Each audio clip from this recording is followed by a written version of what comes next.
আল্লাহর কসম, আমি আলোচনা করার প্ল্যান ছিল একরকম, কিন্তু আমি চলে গেছি অন্যরকম। আপনাদেরকে দেখে, শুধু আপনাদের আবেগ দেখে বিশ্বাস করেন, এই যে আলোচনা, একটা আলোচনা আমার প্ল্যানের মধ্যে ছিল না। আমি চিন্তা করেছিলাম আপনাদেরকে কেরিয়ার নিয়ে কথা বলবো, কিন্তু আপনাদের অবস্থা দেখে আমার কাছে মনে হয়েছে যে আপনারা যেভাবে জ্ঞান নেওয়ার জন্য যেভাবে আগ্রহ দিয়ে পড়ে আছেন, আমি এই জন্যই বুঝি যে কাউমি অঙ্গনে হুজুররা আলোচনা করতে এত মজা পায় কেন।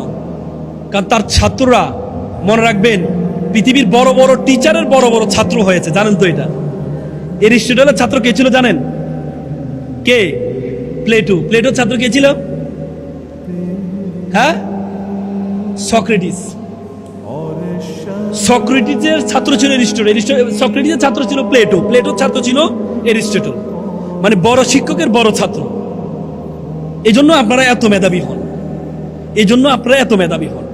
আল্লাহর ওয়াস্তে রাব্বানা আতিনা ফিদ দুনিয়া হাসানাতাও ওয়া ফিল আখিরাত, দুনিয়া এবং আখিরাতে হাসানা, দুইটাকে সমান্তরাল লাগাইতে হবে। শুধু একটা নিয়ে দৌড়ায় চলে যাবেন আর একটা পিছনে পড়ে থাকবে, তাহলে আপনাকে দিয়ে দেশের কোনো উন্নয়ন হবে না।